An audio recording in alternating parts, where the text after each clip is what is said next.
Y la revelación de esa evidencia lo cambia todo.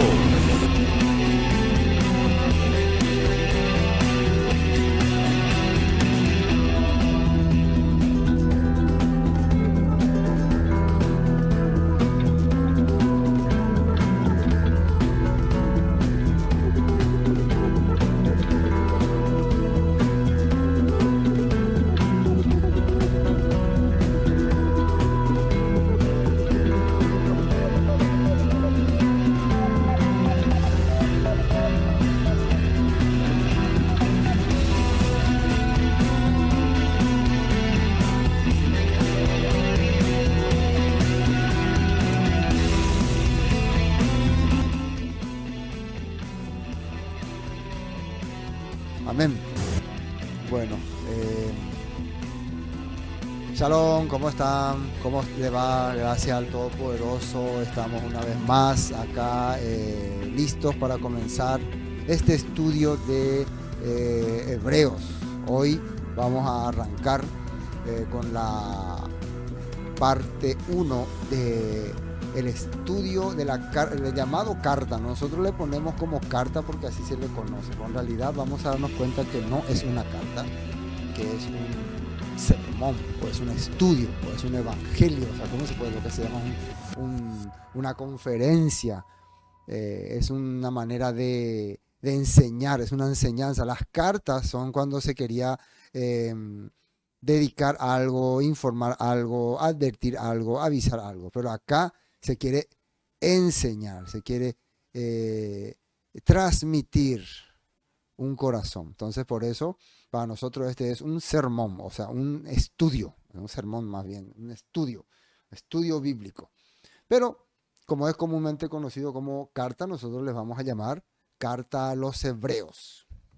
¿Está bien? Introducción. Ahora, hoy vamos a empezar con la introducción. La introducción a la carta a los hebreos. Cualquier dificultad en el audio, si ustedes notan, me escriben para que yo pueda corregirlo, ¿no? Para que yo pueda hablar con los entendidos en la materia. Y también pueden participar dejando alguna pregunta, alguna inquietud mientras vamos escuchando ahí en la caja de comentarios. Pueden escribir. Tal vez al finalizar, tal vez en el momento no les pueda responder, pero al finalizar sí voy a hacer voy a poder responder, ¿no? Todo lo que tenga que ver con este libro. Entonces hoy vamos a ver primero la introducción. ¿Qué significa eso? El origen de la carta, el propósito de la carta, del estudio, ¿no? Del libro, ¿no? Del libro en sí. Por lo menos lo que ya hemos entendido hasta aquí, ¿no? Hasta aquí de este estudio, ¿no? Y entonces ahí tenemos la carta a los hebreos, ¿no? Introducción, capítulo 1. Hoy vamos a empezar con el capítulo 1. ¿Y cómo arranca este texto? A ver, ahí. Vamos a ver. Aquí está, ahí está. No, no, ahí está. ¿Cómo arranca? Este es... Un ratito, vamos al estudio. Ahí está. Ahora sí. Ahí tienen. Elohim ha hablado por su Hijo. Fíjense que el que escribió el título nos hace entender que Elohim ha hablado. Elohim ha hablado por su Hijo. No que... ¿cómo se dice? De su Hijo sea Elohim. Eso es una cosa que vamos a estar constantemente tocando. El que yo no voy a tocar acá sobre la naturaleza divina o no de Yeshua. Ese que sea un punto aparte, ¿ya? ¿Qué les parece?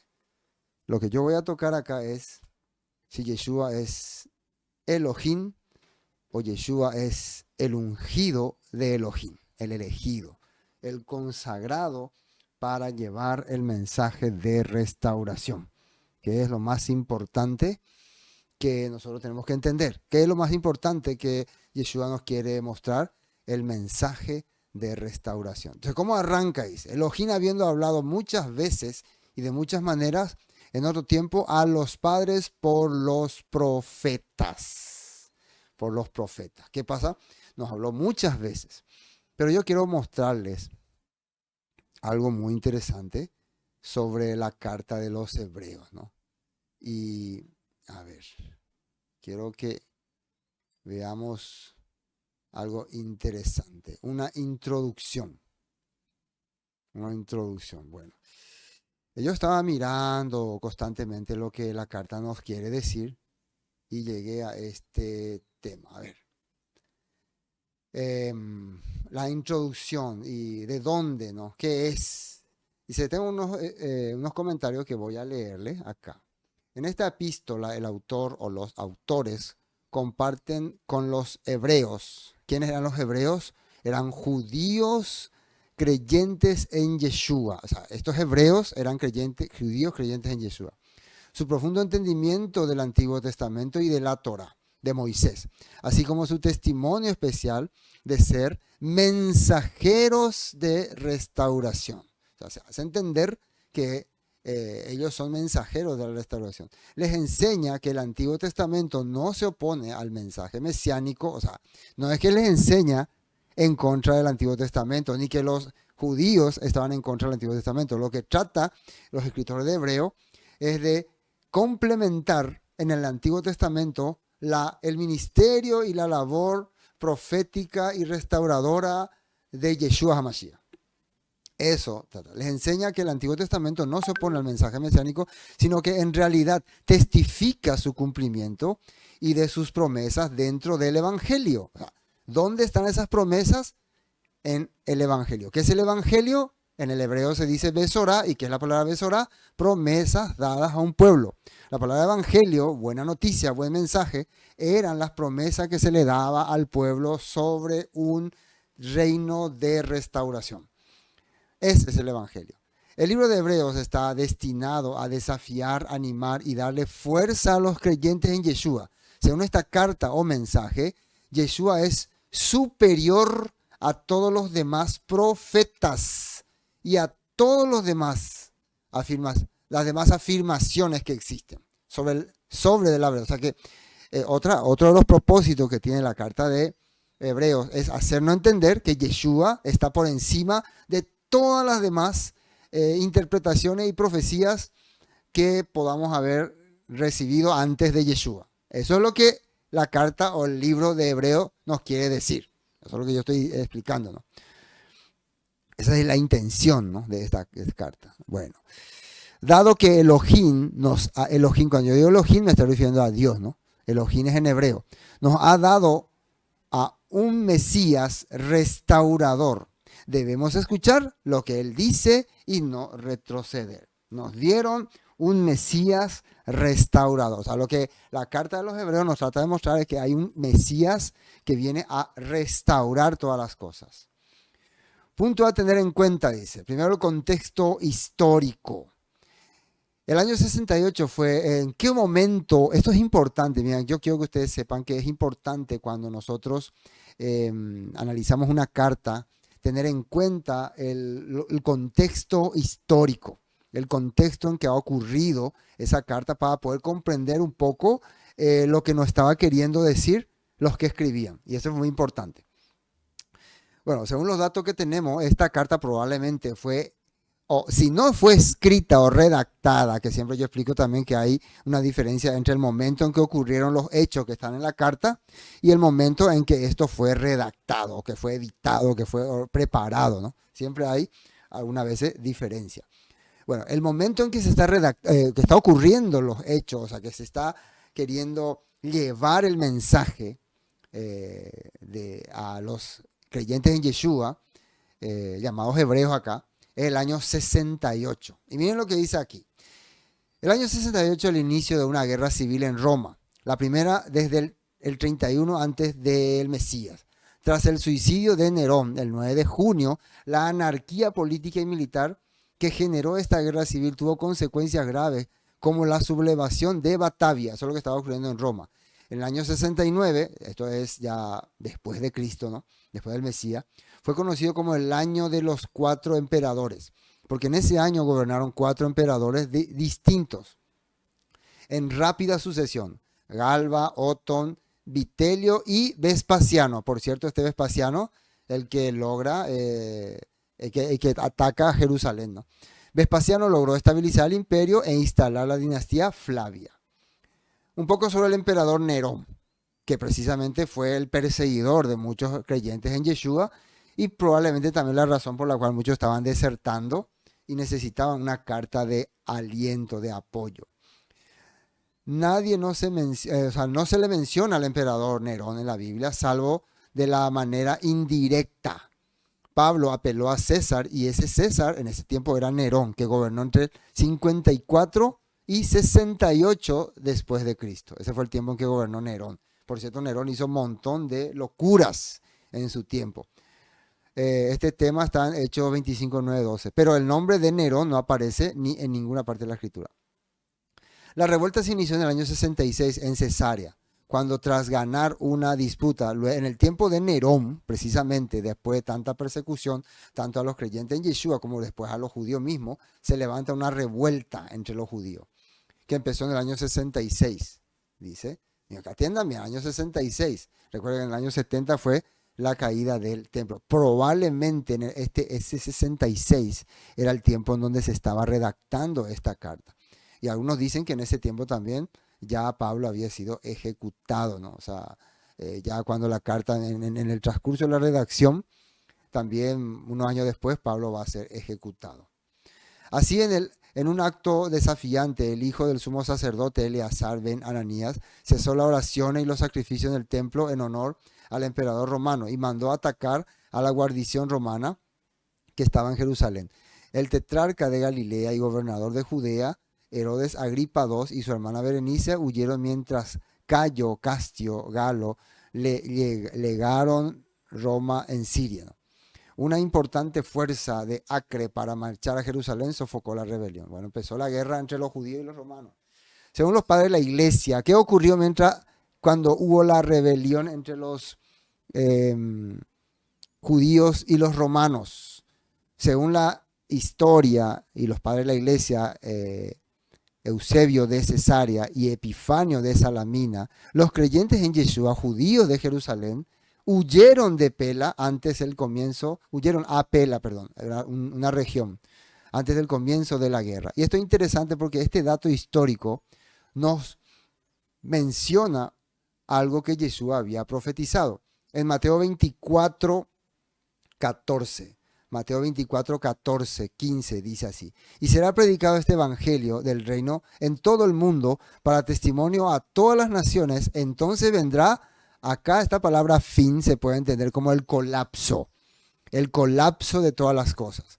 Y para ellos el colapso de todas las cosas era la caída de Jerusalén y la destrucción del templo. Eso era el fin, eso se entiende como el fin.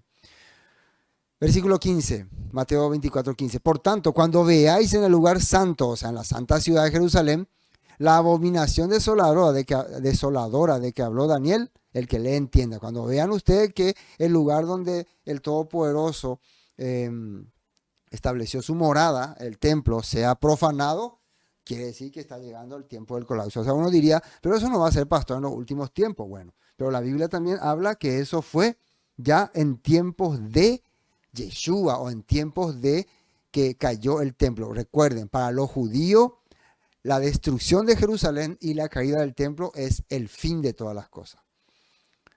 Lucas 21, 24 dice así: y caerán a filo de espada y serán llevados, esto hablando precisamente de ese juicio que va a venir sobre Jerusalén.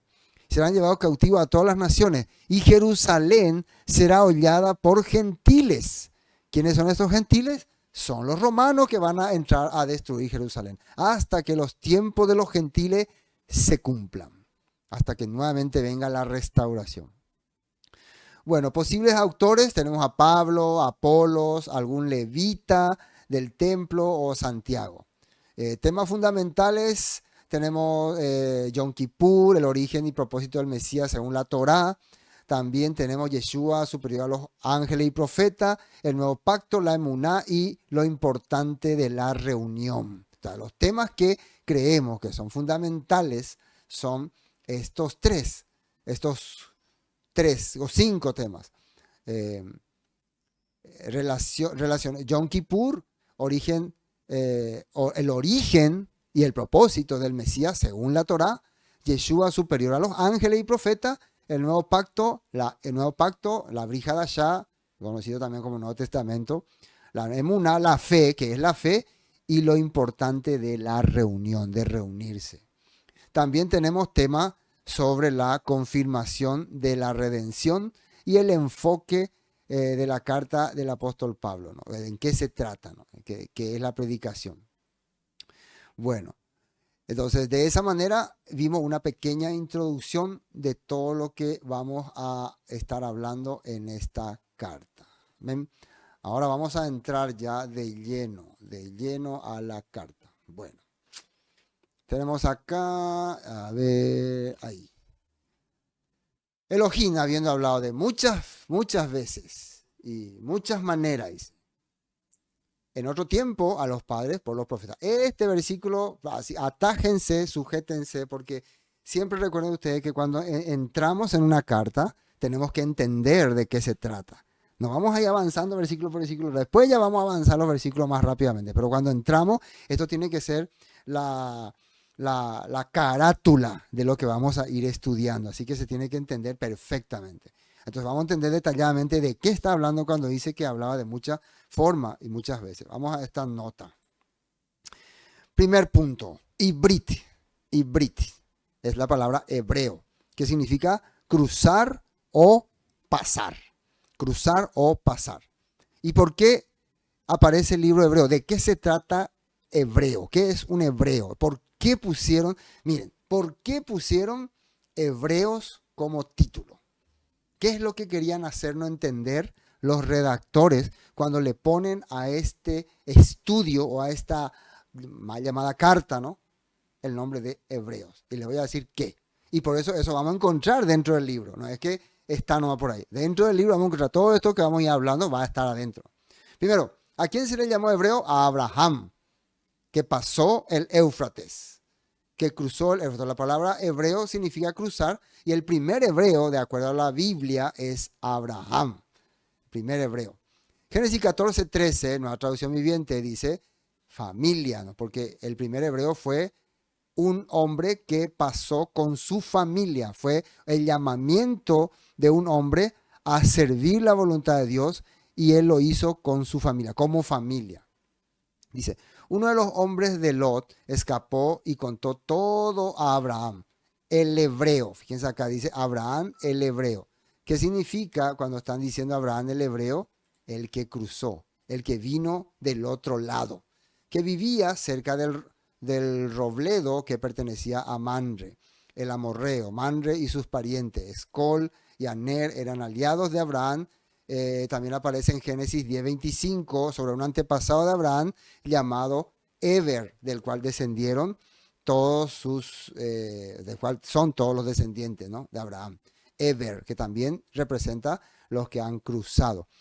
Pero Eber tiene ese nombre, tiene como nombre, probablemente sea el que cruzó, el que pasó, pero el que llevó, ¿cómo se puede decir?, la cabeza de la guía, la representación de un pueblo que en ese momento era una familia, fue Abraham. O sea, con Abraham comienza el origen de lo que después sería ya considerado el pueblo hebreo. ¿Pero por qué hebreo? Porque llegó de otra parte, por un llamamiento, ¿no? Por un llamamiento. Segundo, Moisés también hizo una cosa importante. Pasó el Mar Rojo, cruzó el Mar Rojo, pero ya como nación, esclavos del sistema. Bueno, miren que voy a tratar de explicar rápidamente. Abraham es el llamado, es cuando el Todopoderoso nos llama a una promesa. Nosotros escuchamos la voz del Eterno y vamos tras esa promesa. Pero en medio de esa situación muchas veces caemos en las garras de algo que se llama el sistema. El sistema. Como muchos hermanos han buscado la voluntad de Dios, han escuchado la voz de Dios, han escuchado el llamamiento de Dios, pero en un transcurso de su vida han caído en el poder del sistema. El sistema sería la religión, las costumbres, y etc.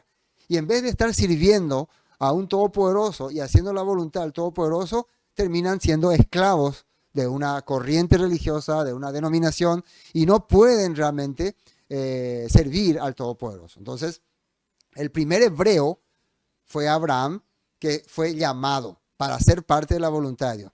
Y el segundo hebreo, Moisés, que encabezó ya a una nación, ya no a una familia, y para liberarlos de un sistema. ¿Cuál era ese sistema? El pueblo de Egipto. ¿Se acuerdan que le dijo Moisés cuando se encontró con Faraón? Deja ir a mi pueblo para que me celebre fiesta. A mi pueblo. Esta vez ya estos hebreos son considerados pueblo para celebrarle fiesta, para congregarse, para reunirse. Entonces tenemos al segundo hebreo, Moisés. Y tenemos un tercer hebreo, que es Josué.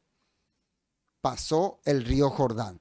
Josué ya es ese pueblo restaurado con el reino. ¿Por qué? Cuando Moisés sale de Egipto, en el monte Sinaí reciben la Torá, las instrucciones de Dios y la promesa de ir a la tierra prometida, de llegar a la tierra prometida. Una vez más, en ese lapso ocurren muchas cosas, el corazón endurecido, ya ahí no es el problema el sistema, ahí el problema es la dureza del corazón, el orgullo propio. ¿Y cómo pudieron ellos superar esa situación? Aprendiendo y conociendo la enseñanza que el Todopoderoso les dio. Entonces, 40 años después, tardó mucho, ¿no? Por eso muchas veces yo le digo a los hermanos, no se quebranten ustedes después de muchos años y todavía no entienden todas las cosas. Algunos hermanos piensan que en 3 años, en 4 años, ya se puede entender toda la Biblia, ya se puede comprender todo. Nosotros, miren, 40 años le tomó a los israelitas entender todo sobre la voluntad de Dios, para finalmente poder un día llegar al río Jordán y cruzar ya al reino que el Todopoderoso les había prometido, la tierra que fluye leche y miel. Entonces tenemos al tercer hebreo, Josué, que pasó el río Jordán.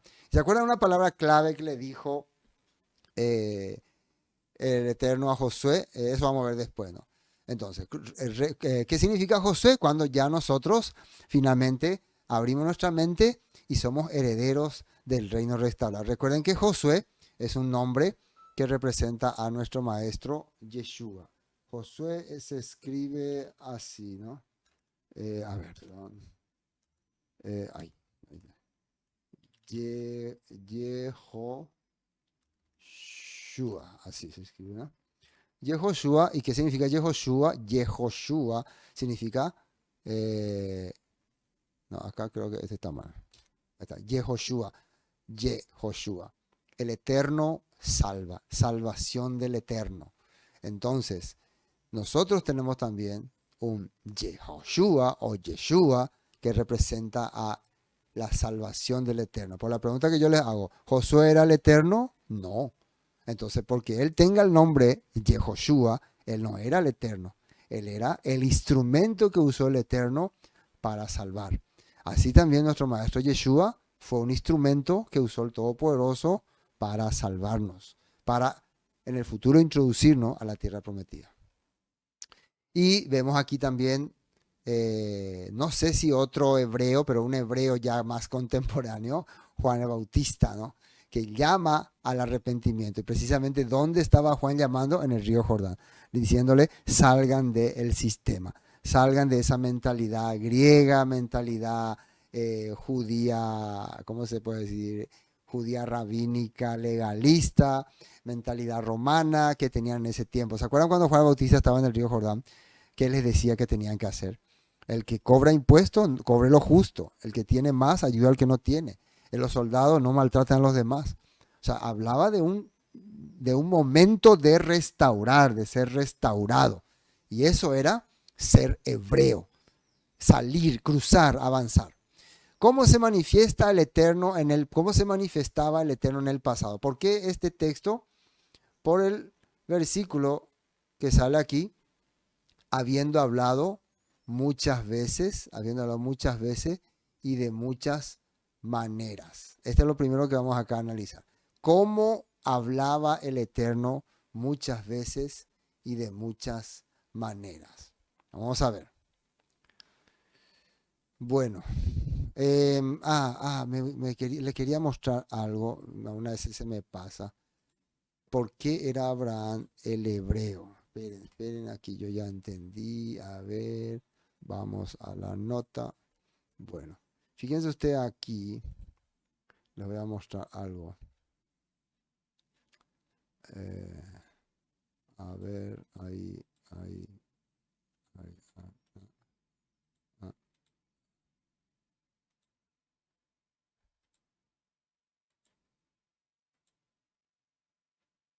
Aquí ustedes están viendo em, desde aquí salió Abraham, Ur de los Caldeos. Esta es la tierra donde salió Abraham y cruzó y caminó todo. Este es la zona del río Éufrates. A la gente que estaba en esta zona, cuando pasaba a este lado, se le llamaba hebreo.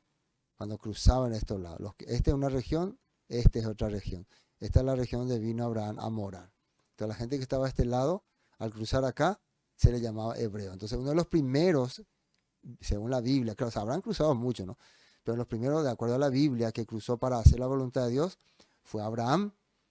Por eso se le llamaba Abraham el hebreo. Entonces él vino y habitó esta zona como extranjero. Él no era de esta zona, él era de esta región, mire, Ur de los Caldeos. Se fue primero acá a Harán, aquí estuvo con su papá se quedó acá y él después continuó el viaje a Siquén, Betel y el Negev, dice, ¿no?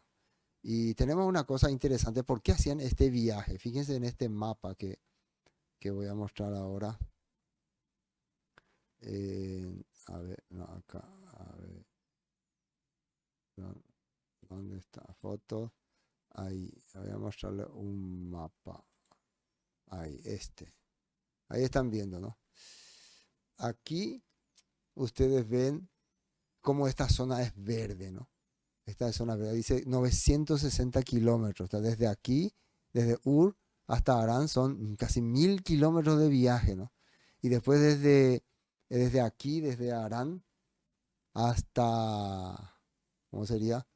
Hasta Siquem son 690 kilómetros. Y uno diría, ¿por qué no cruzan directamente aquí, no? Porque ven que todo esto es desierto, ¿no? La ruta de color verde, dice, es la ruta que escogió Jacob para llegar al destino. También Jacob se fue por este camino. Entonces, ese era el camino que ellos siguieron.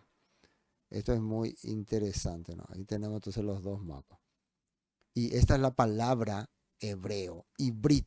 Fíjense, ahí está a orillas del Éufrates, y cruzando ese Éufrates, vos te convertí en un hebreo, saliendo de tu mundo antiguo, saliendo de tu mundo antiguo. Bueno, ahora, continuando. Vamos a continuar con la palabra. ¿Qué dice ahí? ¿Por qué dice habiendo hablado de muchas maneras? Y acá les voy a mostrar cuáles eran esas muchas maneras. Presten atención. Vamos. Primero, ¿cómo se manifestaba el Eterno en el pasado? Dice acá, a través de los astros. Una de las maneras a través de los astros. Miren lo que dice acá en Job 38:31. ¿Puedes tú guiar el movimiento de las estrellas y atar el grupo de las Pleiades? Son constelaciones. Pleiades son constelaciones. O aflojar las cuerdas de Orión, es una constelación. Puedes dirigir las constelaciones, dice, a través de las estaciones del año, o guiar a la osa la osa es una constelación, con sus cachorros a través del cielo.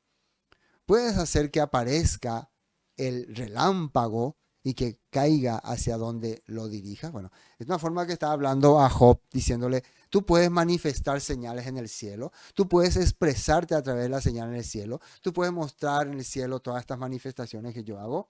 No, ¿verdad? Bueno, entonces, porque era la manera que Dios, que el Eterno, hablaba en aquella época. Y miren, otra forma, Génesis 1:16.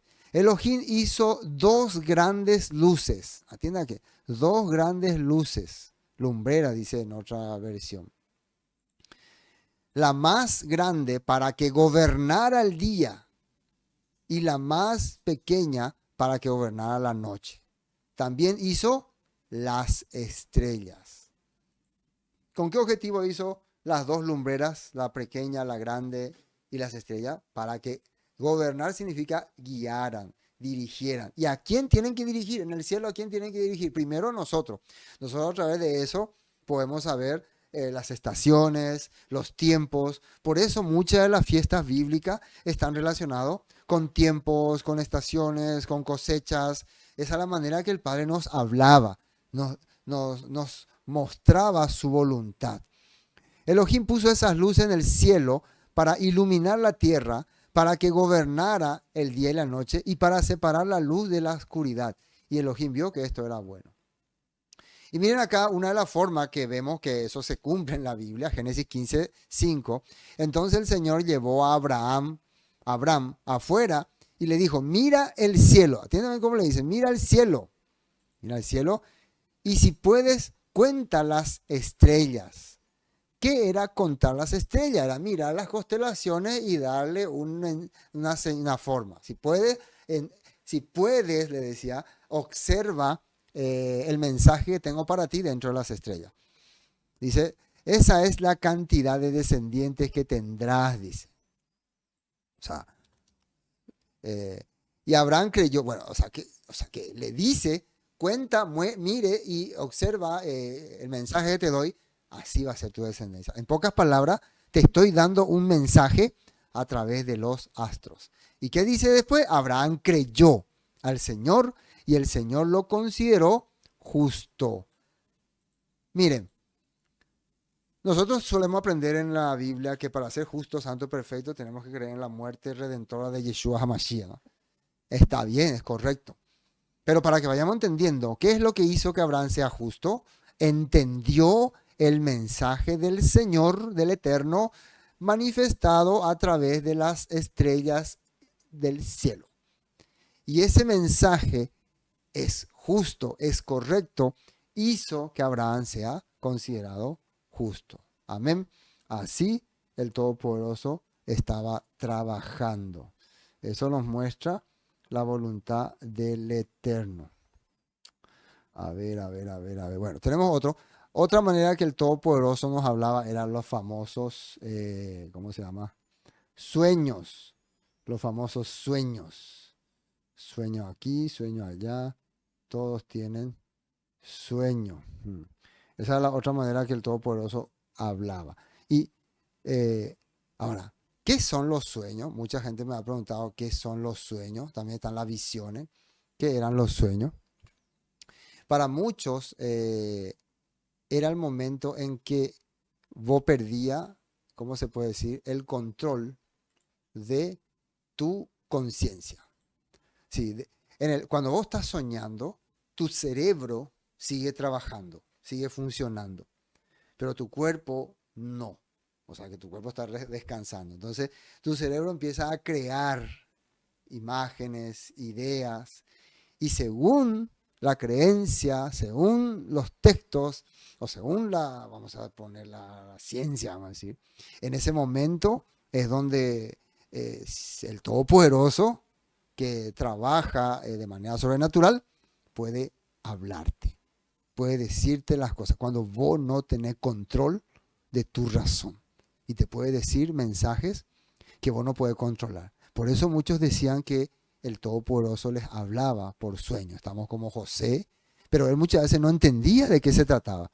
Esos sueños después tenían que ser relacionados con el mensaje o con la idea o con los planes del Todopoderoso. Si le viene un sueño que no tiene nada que ver con los planes del Todopoderoso, el propio Jeremías dice, esos sueños solo son sueños, no tienen nada que ver con mi palabra. Entonces, hoy en día, aunque mucha gente confía mucho en sus sueños, no está mal, yo no digo nada de eso, pero los sueños tienen que relacionarse con la voluntad del Padre.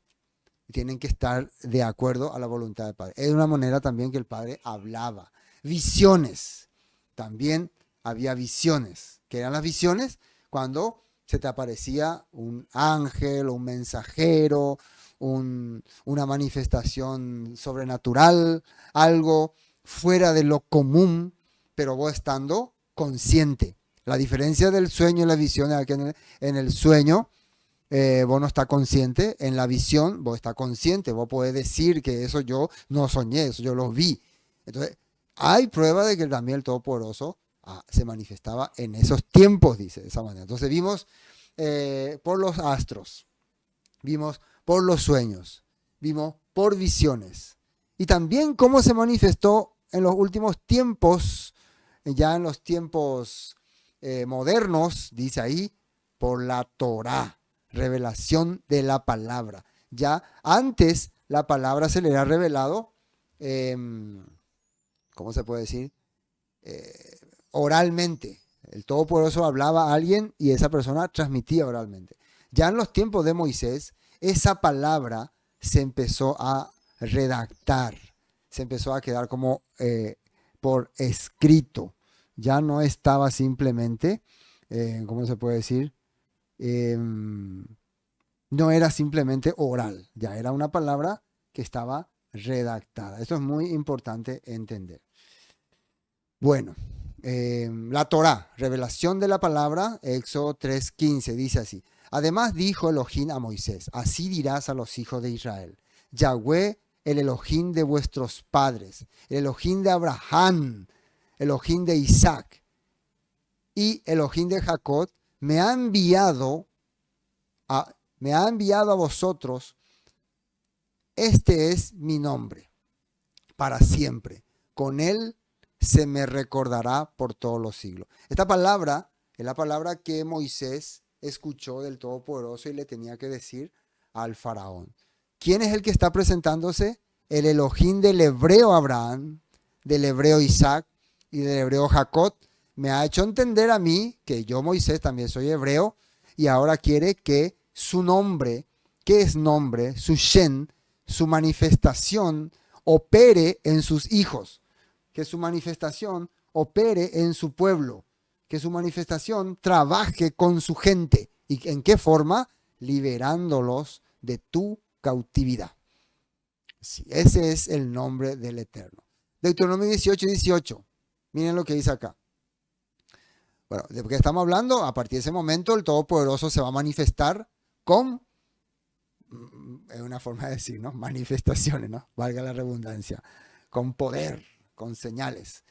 Y también en el futuro, miren lo que dice acá, Deuteronomio 18:18. Profeta les levantaré de en medio de sus hermanos, como tú, y pondré, ¿qué va a poner? Mis palabras. Esta palabra que ahora está siendo revelada en Moisés, que está siendo manifestada en Moisés, que está siendo aplicada en Moisés, luego en un postrer tiempo, en tiempo no muy lejano, de en medio de tus hermanos. Este profeta va a ser un hebreo, va a ser un hebreo, quédese bien, este profeta va a ser un hebreo, como tú Moisés hebreo, va a ser un hebreo, dice, y pondré mis palabras en su boca, y él les hablará, que dice ahí, todo lo que yo mandaré. Él va a ser mi vocero, mi representante. Él va a ser Elohim en la tierra. No Elohim, Elohim en la tierra. La palabra Elohim significa poder, el poderoso. ¿Por qué va a tener poder?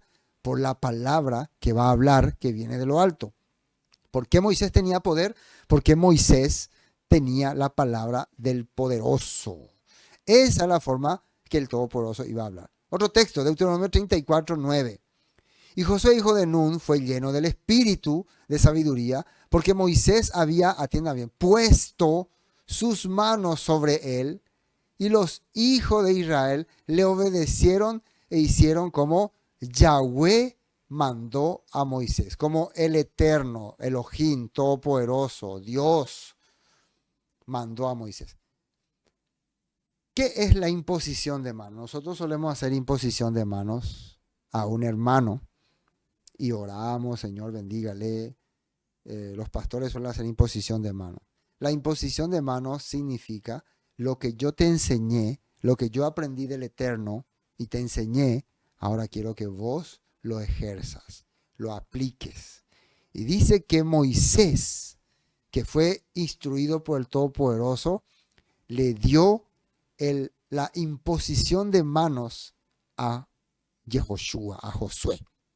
¿Para qué? ¿Para qué? Dice acá.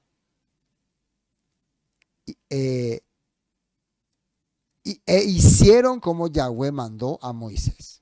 Y nunca más se levantó profeta en Israel como Moisés, a quien haya conocido Yahweh cara a cara. Nunca más. O sea que luego de Moisés, por lo menos hasta que se escribió Deuteronomio, no había registro de otro profeta tan poderoso como él, hasta la llegada del Mesías Yeshua, cosa que la propia Torah estaba confirmando que iba a ser como Moisés. ¿Cómo era que decía aquí? Fíjense, como tú, acá dice, como tú, o sea, nunca más hubo, pero se va a levantar alguien como tú, que se va a llamar Yehoshua. Y eso es lo que la carta de Hebreo trata de mostrarnos. Eso es lo que la carta de Hebreo nos quiere enseñar. El poder sobrenatural, vamos a decirle, que ejercía Yeshua por mandato del Todopoderoso, en representación del Todopoderoso, y que era una figura semejante a la figura de sus antepasados, llamado Moisés. ¿Y qué enseñó Moisés? La Torah. Deuteronomio 34 ya leímos. Bueno, Josué 1:8. Estudia ¿Y qué hizo después Josué? Estudia constantemente este libro de la instrucción, o sea, la Torah. Medita en él de día y de noche para asegurarte de obedecer todo lo que allí está escrito. Solamente, mire, solamente entonces, ¿qué dice ahí? Prosperarás y te irá bien en todo lo que hagas. Hermanos, yo les quiero decir una cosa, quiero decir un secreto. Por muchos años las iglesias, esto quiero que quede guardado. Atiendan bien. Esto quiero que quede guardado. A ver. Por muchos años la iglesia, ¿cómo se dice? Nos ha enseñado que nosotros, a ver. Sí, por muchos años la iglesia nos ha enseñado que nosotros no estamos más sujetos a la ley, a los mandamientos, a las ordenanzas. ¿Saben qué? No es que yo por ejemplo, tenga, hermanos, cumplan todos los mandamientos, hermanos, tienen que cumplir todos los mandamientos sin fallar ninguno, como algunos en el legalismo están haciendo. Los mandamientos son instrucción. ¿Qué es una instrucción? Algo que vos recibí para aplicarlo a tu vida, para mejorar tu vida. Y lógico, si alguien me dice, mira, yo te voy a enseñar, por ejemplo, hoy mi hijo me estaba enseñando aquí cómo poder manejar, porque yo todavía no sé manejar muy bien alguna causa acá. Si ustedes vienen acá, la cantidad, acá hay un aparato, acá otro aparato, acá una cámara, aquí una luz, y a una vez yo toco un botón y todo se arruina. Pero fui instruido y acepté esa instrucción para mejorar, para hacerlo mejor, para poder transmitir bien, para hacer la cosa correcto. Entonces la instrucción del Padre es para mejorar nuestra vida, para ayudarnos a salir adelante, no para que sea carga. Entonces ustedes cuando ven las instrucciones, tal vez hay unas cosas un poco raras, que no harás esto, que será apedreado, que será sacrificado, que será echado, será cortado. Es porque muchas veces la tomamos desde nuestra perspectiva, no sé, tradicional, cristiano, tradicional, humana, boliviana, paraguaya, no de la perspectiva hebrea, que muchas veces ellos, alguna de sus reglas, era conforme al ambiente, situación y vivencia que tenían. Entonces todo eso tiene que ser llevado de la manera que pueda servirle a mi vida. Eso es lo que Yeshua les decía, cuando muchas veces ellos no querían que se aplique algunas reglas, o sea, muchas veces ellos querían aplicar unas reglas que no cuadraban con la situación. Yeshua aparecía y les explicaba y les daba el razonamiento correcto. Eso es servir y seguir la Torah. Entonces, ¿y eso qué va a hacer en nuestra vida? Lo que estamos viendo ahí, ¿qué están viendo ustedes ahí? Solamente entonces te irá bien en todo lo que hagas y prosperarás, dice. Yo les aseguro que si ustedes siguen el camino, como dice la Escritura, como dice la palabra, van a prosperar, van a superar obstáculos, van a dejar de ser manipulados por la religiosidad, por los pastores ahí, charlatanes que solamente quieren, como dice la Biblia, trasquilarles y quitarles su lana y aprovechar sus vidas. Y van a perder van a ganar libertad. Así que aprovechen. Claro, eso no se logra así nomás, se logra instruyéndonos, aprendiendo, entendiendo. Ustedes saben la libertad que se logra cuando vos sabés que lo que estás haciendo es correcto. Ninguna persona te puede decir, tú eres un hereje, tú estás en pecado, tú eres Satanás, tú irás, porque ya te vas a dar cuenta de dónde está hablando esa persona.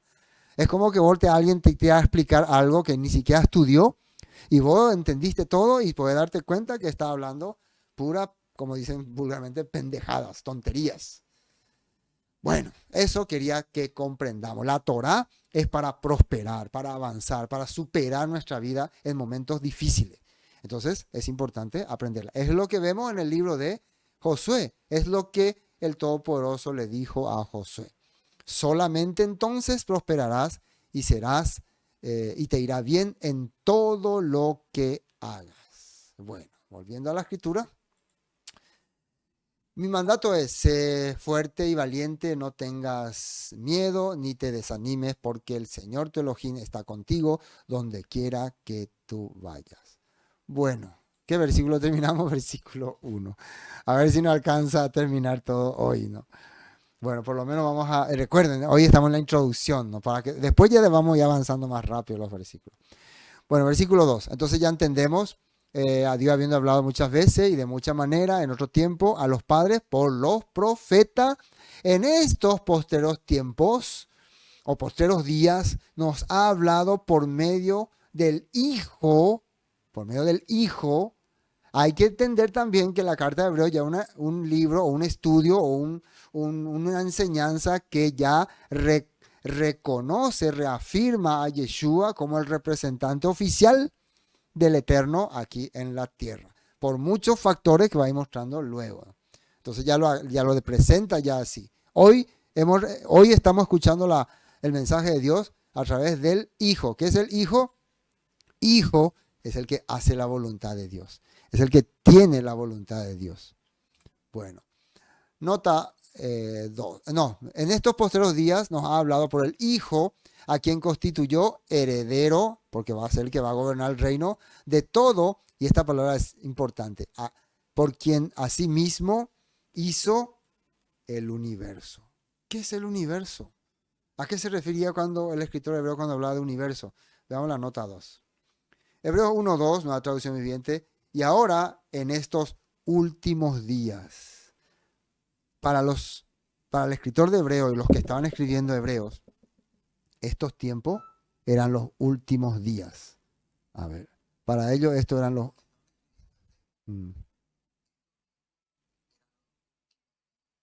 Solamente está corroborando el sonido. Nos ha hablado por medio de su Hijo.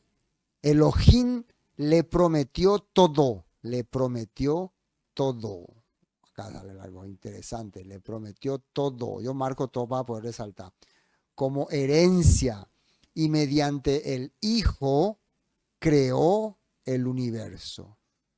¿Creó el universo? ¿Por qué mediante el Hijo? O sea, el Hijo era herramienta. El Hijo ahora, para el escritor de Hebreos, es el Mesías prometido, el ungido prometido. Por tanto, todo lo que el Eterno planeó y planificó era para que se manifestara el ungido. Desde que eligió a Abraham, ya le dijo, en tu simiente serán benditas todas las naciones. Todos los profetas hablaban también de un Mesías restaurador. En la Torá habla también de un profeta, el cual iba a hablar en nombre del Eterno y que íbamos a escucharle. Entonces, creación de todas las cosas, creación del universo, se refería al mundo que el Todopoderoso estaba formando en consecuencia, se puede decir, o en virtud, o en manifestación, o en señal de que iba a aparecer un supremo líder. Todo lo que se hacía es para que un día esté un ungido, un escogido, gobernando.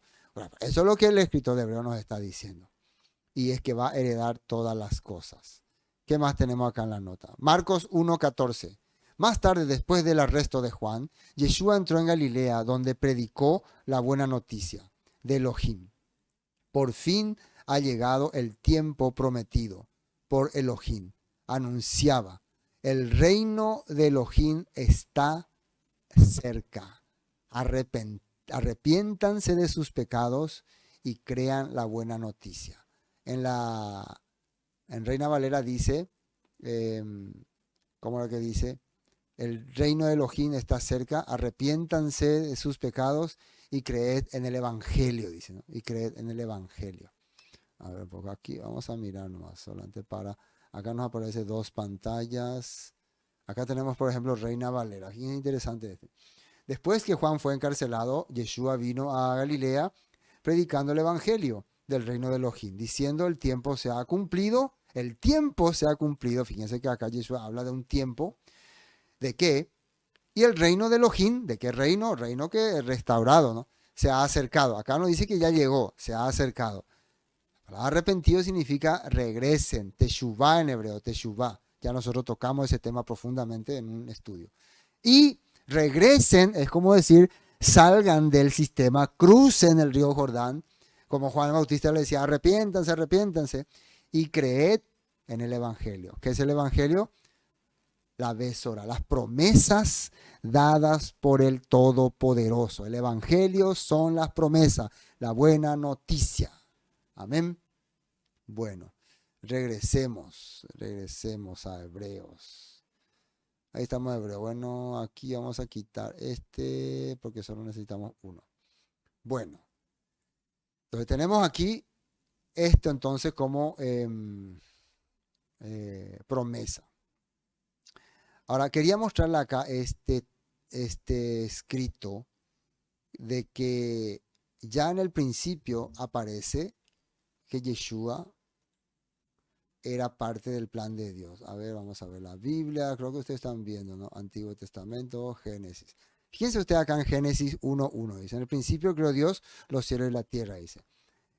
Acá dice, Bereshit bara Elohim, ad Shammai, ¿no? Así creo que dice. En el principio creó Elohim los cielos y la tierra, ¿no? Y acá aparece una palabra Aleph Taf, que no se lee en el español, pero en el hebreo sí. Creo que tengo, a ver un momentito, le voy a mostrar una foto, un ratito. Ténganme paciencia, transición, que les voy a mostrar una foto. A ver si es este o este. Creo que no levanté esa foto. Sí. A ver, ahí está, este. No. Bueno, algunas veces no levanto todas las fotos que tengo que levantar. Bueno, si ustedes ven aquí, por lo menos acá creo que se nota.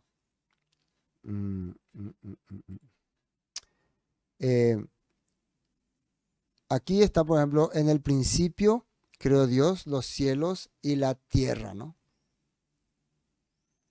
Y está esta palabra Aleph Taf. ¿Viste? Aleph Taf, que es lo que en hebreo, lo que en griego se dice alfa y omega. Al Aleph Taf se le considera el comienzo y el fin, el inicio y la finalización de todas las cosas. Lo que nosotros conocemos como el principio y el fin. Bereshit bara Elohim Aleph Taf, ¿no? Entonces, ¿dónde nosotros vemos ese mismo texto? Ya en el principio de la creación de todas las cosas, creó Dios el cielo y la tierra, aparece Aleph Taf, y donde vemos que alguien utiliza el mismo texto. Y eso es lo que les quería mostrar. Aquí en Apocalipsis 1:8.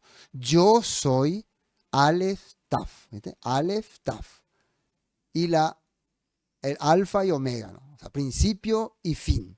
Dice el Señor, Elohim. Yo soy el que es, que siempre era y que aún está por venir, el Todopoderoso. Pero ¿quién está hablando acá? De acuerdo a la Biblia, a ver, esta es una revelación de Yeshua HaMashiach, la cual Elohim le dio para mostrar a su siervo los acontecimientos que deben suceder pronto. Él envió un ángel a presentarle esta revelación a su siervo Juan, dice, le reveló algo. ¿Qué decía? quien relató con fidelidad todo lo que vio. Este es su relato, de la palabra de Elohim y del testimonio de Yeshua. Fíjense que él habla la palabra de Elohim. Esto es la palabra de Elohim. La palabra de Elohim es la Torah, los salmos y los profetas. Y el testimonio de Yeshua. Testimonio de Yeshua es la vida de Yeshua, el entendimiento que Yeshua le dio y la aplicación que Yeshua le dio a esta palabra. Dice, Dios bendice al que lea a la iglesia las palabras de esta profecía y bendice a todos los que escuchan el mensaje. Obedecen los que obedecen, dice, y lo que dicen porque el tiempo está cerca. Y dice así, yo Juan les escribo esta carta a las 7 iglesias, dice, que están en la provincia de Asia. Gracia y paz a ustedes, aquel que es siempre y era y que aún está por venir, y el espíritu de 7 aspectos que está delante de su rostro, dice. Y de Jesucristo, el testigo fiel de estas cosas, el primero en resucitar de los muertos y el gobernante de todos los reyes del mundo. O sea que Juan ya asume Yeshua resucitado y Yeshua futuro rey del reino de los cielos, ¿no? Restaurado. Toda la gloria sea al que nos ama y nos ha libertado de nuestros pecados al derramar su sangre, al morir por nosotros, ¿no? Él ha hecho de nosotros un reino de sacerdotes, o sea, servidores para Elohim, su Padre. A él sea toda gloria y poder por siempre, para siempre, amén. Así está hablando Juan empezando su carta, ¿eh? Después dice, miren, él viene en las nubes del cielo y todos lo verán, incluso aquellos que lo traspasaron. Acá Juan está usando un texto que está en, ¿dónde está? En Daniel 7. Mientras continuó mi visión, esta noche vi a alguien parecido a un hijo del hombre. Bueno, también creo que está eso en Malaquía, ¿no? Y todas las naciones del mundo se lamentarán por él. Esto también está hablando de la segunda venida del Mesías. Y ahí, cuando él está hablando de la segunda venida del Mesías, aparece, yo soy el alfa y omega, el principio y el fin, dice el Señor Elohim. Vamos a ver cómo está en Reina Valera. Dice así, yo soy el alfa y omega, principio y fin, dice el Señor, el que es y el que era y el que ha de venir, el Todopoderoso. ¿Por qué aquí Yeshua se presenta como el Todopoderoso? ¿Y por qué se presenta como el alfa y omega? Atiendan bien. Porque Yeshua es la manifestación del Eterno ahora aquí en la tierra. ¿A través de qué? A través de la Torah. ¿Dónde nosotros vemos esta palabra, alfa y omega? En la Torah. ¿Qué es la Torah? El principio. ¿Qué es ahora Apocalipsis? El final de todas las cosas. Yeshua es el que nos va a revelar la Torah, mostrar la Torah y hacer entender la voluntad del Todopoderoso. Y por eso Él va a ser superior a todos los demás líderes, profetas, mensajeros que hayan aparecido. Porque a través de Yeshua entenderemos lo que representa la Torah en nuestra vida. Alfa y omega, principio y fin, Aleph Taf, la Torah desde el comienzo hasta el final. Es un poco complicado esto que les quería explicar, pero tenía que explicarles. Bueno, creo que ya vamos a ir terminando. Vamos a ver, Hebreos 1. Lógico, hoy no vamos a poder compartir todo este libro de Hebreos porque hoy solamente estábamos haciendo la introducción. Bueno, el cual siendo, versículo 2, así mismo creó el universo. Entonces todas las cosas que fueron creadas se relacionan con toda la voluntad del Padre que está desde la Torá hasta ahora, ¿no? Hasta ahora. O sea, todo lo que hemos aprendido del Todopoderoso es el universo. Ellos no consideraron el universo como los planetas, ellos no veían planetas, ¿no? No veían sistemas solares, veían las estrellas y a través de la estrella entendían el mensaje del Eterno. Ahora, el cual siendo el resplandor de su gloria y la imagen misma de su sustancia, y quien sustenta todas las cosas con la palabra de su poder, habiendo efectuado la purificación de nuestros pecados, por medio de sí mismo, se sentó a la diestra de la majestad en las alturas.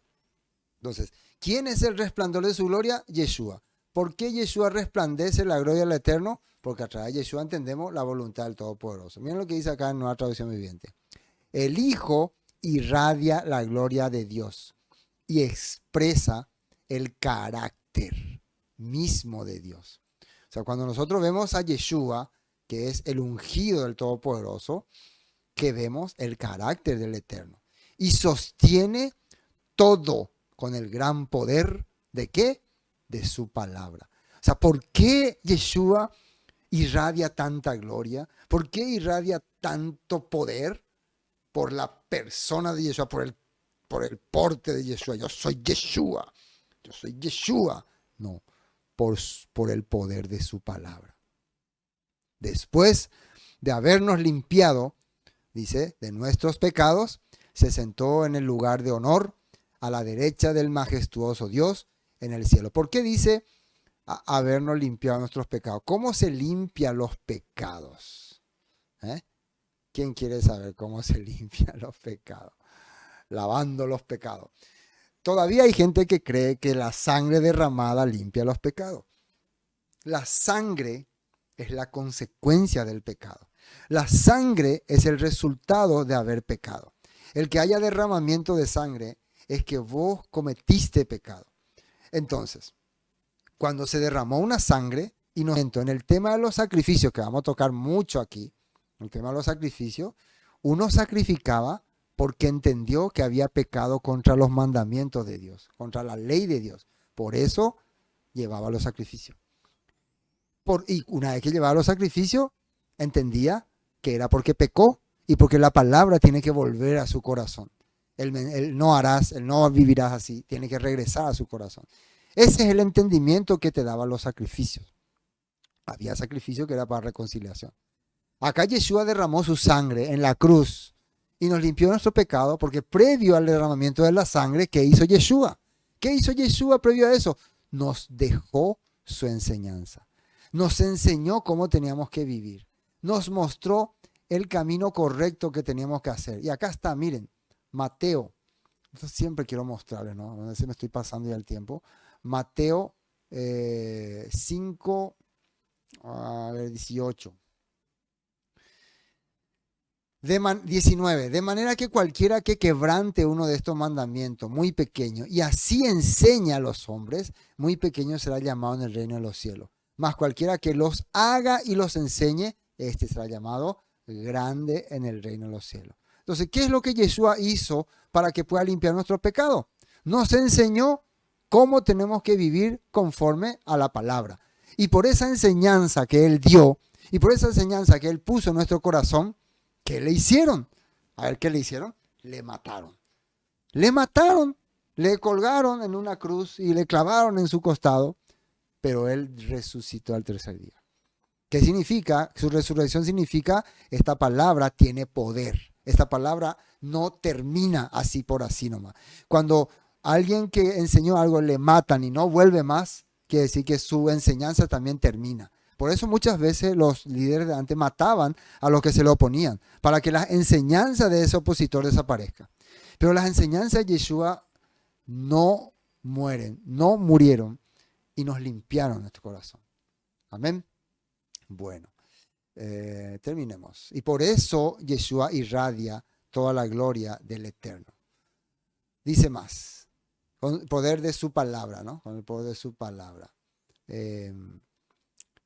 Después de haber limpiado nuestros pecados, se sentó en el lugar de honor a la derecha majestuoso de Dios. Nosotros sabemos por hechos que después de Yeshua morir, subió y está a la diestra del Padre. Lucas 3:16.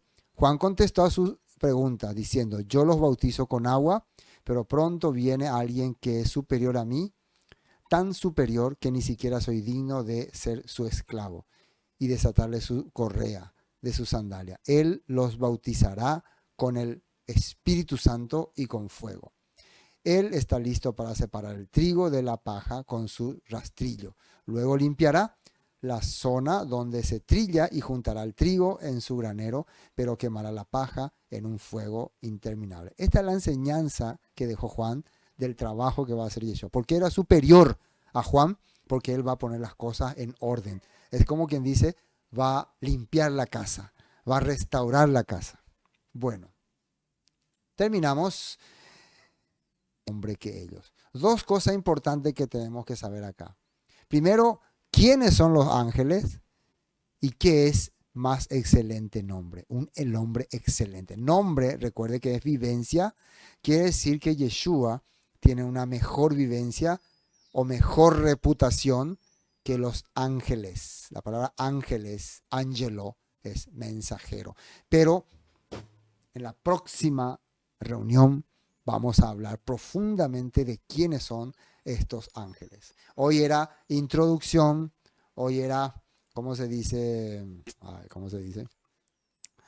Hoy era inicio de la segunda temporada de Hebreos, porque ya tenemos una temporada grabada, pero esta va a ir más con más datos claves y más temas profundos. Así que estén todos pendientes, estén todos atentos.